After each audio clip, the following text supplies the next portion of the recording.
మనుషుల మీద హృదయం పెట్టుకొని మనుషులు ముందుకు పరిగెత్తితే నేను పరిగెత్తాను, వాళ్ళు ఆగితే నేను ఆగుతానని నువ్వు ఎవరి మీద ఆధారపడ్డా? ఎవరిని ఆశ్రయించాను? మనుషుల్ని ఆశ్రయించావు. వాళ్ళు పరిగెత్తేటట్టు వాళ్ళు ఆగితే ఆగేటట్ట. అసలు వాళ్ళు మొత్తంగా వదిలేసినా సరే నా హృదయం యెహోవా మీద ఆనుకుంది.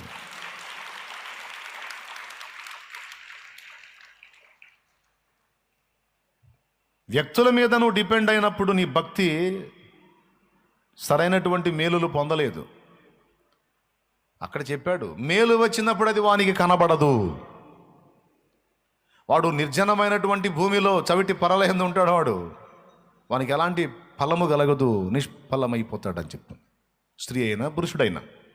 సో మన భక్తి, మన ఆత్మీయత, దేవుని సన్నిధిని మనం వెతికేటువంటి ఆ వెతుకులాట ఎవరిని ఆధారం చేసుకోవాలి?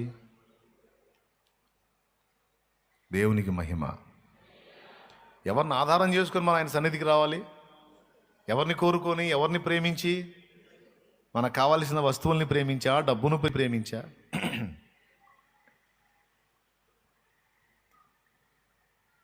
ఆ మధ్యకాలంలో ఒక అమ్మాయి అడిగింది నన్ను, ఏమండి నేను ఒక అబ్బాయిని లవ్ చేస్తున్నాను, మేము చర్చికి వస్తే నాకు ఆ అబ్బాయితో మ్యారేజ్ అవుతుందా అని.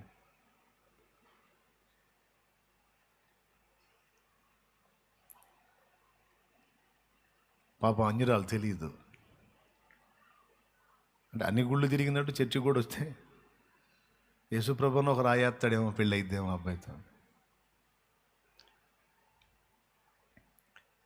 అమ్మ, ఆశించిన వాటిని దేవుడు చిత్తమైతే నెరవేరుస్తాడు, కానీ నువ్వు కోరుకునేది నీకు కీడుకరమైందైతే దేవుడు ఎవడు? ఎందుకంటే ఆయన నిజమైన దేవుడమ్మా. ఆయన సన్నిధికి వచ్చేవాళ్ళు ఎవరినో ప్రేమించి ఎవరినో పొందుకోవటానికి కదమ్మా, ఆయన్ని తెలుసుకొని, ఆయన్ని ప్రేమించి, ఆయన్ని కోరుకొని ఆయన సన్నిధికి రావాలి. కానీ ఎవరినో ప్రేమించి వాడిని పొందుకోవడానికి యేసయ్య దగ్గరికి రాకూడదమ్మా. ఒకవేళ నువ్వు వచ్చి నీ హృదయవాంఛలు ఏవైనా ఆయన ముందు పెడితే, నీ భవిష్యత్తును చూసి నీకు యుక్తమైనది ఏదో దాన్ని అనుగ్రహిస్తాడు, యుక్తం కాని దాన్ని దేవుడు తప్పిస్తాడు. దేవుని దగ్గరికి వచ్చేవాడు, దేవుణ్ణి ప్రేమించేవాడు, దేవుని సన్నిధిని వెతికేవాడు, దేవుణ్ణే కోరుకొని వచ్చేవాడు ఇంకేం కోరకూడదని చెప్పలా దేవుడు. దేవుణ్ణి కోరుకొని వచ్చిన వాడు, దేవుడే నాకు చాలనుకొని వచ్చిన వాడికి ఏది కోరాలో దేవుడే చెప్తాడు, ఏది అడగాలో దేవుడే చెప్తాడు, ఏది ఇవ్వాలో దేవుడే చూసుకుంటాడు.